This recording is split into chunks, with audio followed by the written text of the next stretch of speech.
The Shadow Out of Time by H.P. Lovecraft. Narrated by Peter Coates. Chapter 1. After 22 years of nightmare and terror saved only by a desperate conviction of the mythical source of certain impressions, I am unwilling to vouch for the truth of that which I think I found in Western Australia on the night of July the 17th to 18th, 1935. There is reason to hope that my experience was wholly or partly a hallucination, for which, indeed, abundant causes existed. And yet its realism was so hideous that I sometimes find hope impossible. If the thing did happen, then man must be prepared to accept notions of the cosmos and of his own place in the seething vortex of time, whose merest mention is paralyzing. He must too be placed on guard against a specific lurking peril, which, though it will never engulf the whole race, may impose monstrous and unguessable horrors upon certain venturesome members of it. It is for this latter reason that I urge, with all the force of my being, a final abandonment of all attempts at unearthing those fragments of unknown primordial masonry which my expedition set out to investigate. Assuming that I was sane and awake, my experience on that night was such as has befallen no man before. It was, moreover, a frightful confirmation of all I had sought to dismiss as myth and dream. Mercifully, there is no proof, for in my fright I lost the awesome object which would, if real and brought out of that noxious abyss, have formed irrefutable evidence. When I came upon the horror I was alone, and I have up to now told no one about it. I could not stop the others from digging in its direction, but chance and the shifting sand have so far saved them from finding it. Now I must formulate some definitive statement, not only for the sake of my own mental balance, but to warn such others as may read it seriously. These pages, much in whose earlier parts will be familiar to close readers of the general and scientific press, are written in the cabin of the ship that is bringing me home. I shall give them to my son, Professor Wingate Peaslee of Miskatonic University, the only member of my family who stuck to me after my queer amnesia of long ago, and the man best informed on the inner facts of my case. Of all living persons he is least likely to ridicule what I shall tell of that fateful night. I did not enlighten him orally before sailing, because I think he had better have the revelation in written form. Reading and rereading at leisure will leave with him a more convincing picture than my confused tongue could hope to convey. He can do as he thinks best with this account, showing it, with suitable comment, to any quarters where it will be likely to accomplish good. It is for the sake of such readers as are unfamiliar with the earlier phases of my case that I am prefacing the revelation itself with a fairly ample summary of its background. My name is Nathaniel Wingate Peaslee, and those who recall the newspaper tales of a generation back, or the letters and articles in psychological journals 6 or 7 years ago, will know who and what I am. The press was filled with the details of my strange amnesia in 1908-13, and much was made of the traditions of horror, madness, and witchcraft which lurk behind the ancient Massachusetts town then and now forming my place of residence.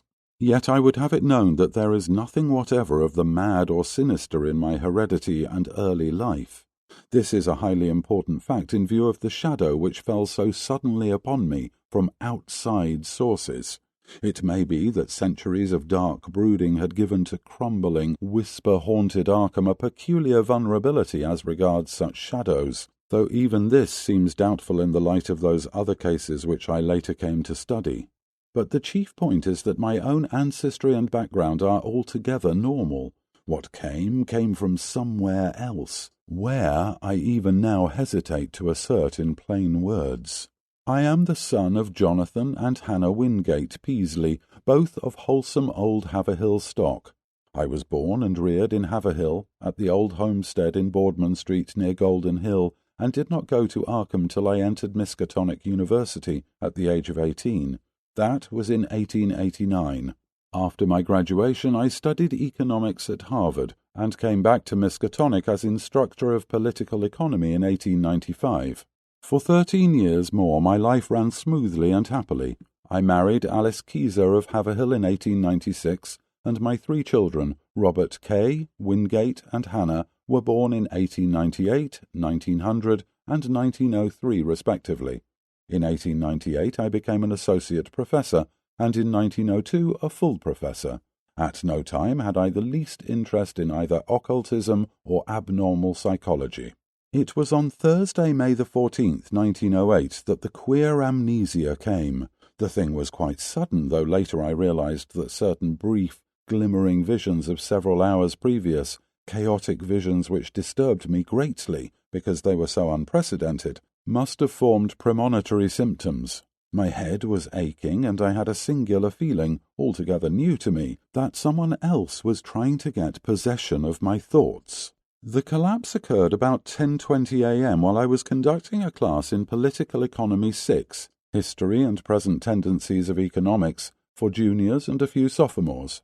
I began to see strange shapes before my eyes, and to feel that I was in a grotesque room other than the classroom. My thoughts and speech wandered from my subject, and the student saw that something was gravely amiss. Then I slumped down, unconscious in my chair, in a stupor from which no one could arouse me. Nor did my rightful faculties again look out upon the daylight of our normal world for 5 years, 4 months, and 13 days. It is, of course, from others that I have learned what followed. I showed no sign of consciousness for 16.5 hours, though removed to my home at 27 Crane Street and given the best of medical attention. At 3 a.m., May the 15th, my eyes opened and I began to speak, but before long the doctors and my family were thoroughly frightened by the trend of my expression and language. It was clear that I had no remembrance of my identity or of my past, though for some reason I seemed anxious to conceal this lack of knowledge. My eyes gazed strangely at the persons around me, and the flexions of my facial muscles were altogether unfamiliar. Even my speech seemed awkward and foreign. I used my vocal organs clumsily and gropingly, and my diction had a curiously stilted quality, as if I had laboriously learned the English language from books. The pronunciation was barbarously alien, whilst the idiom seemed to include both scraps of curious archaism and expressions of a wholly incomprehensible cast. Of the latter, one in particular was very potently, even terrifiedly recalled by the youngest of the physicians 20 years afterward, for at that late period such a phrase began to have an actual currency, first in England and then in the United States, and though of much complexity and indisputable newness, it reproduced in every least particular the mystifying words of the strange Arkham patient of 1908.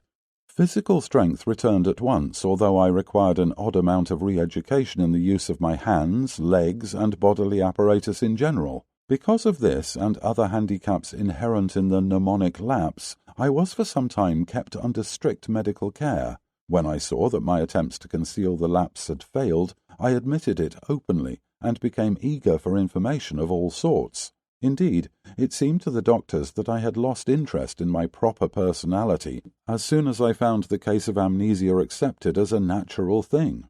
They noticed that my chief efforts were to master certain points in history, science, art, language, and folklore, some of them tremendously abstruse, and some childishly simple, which remained, very oddly in many cases, outside my consciousness.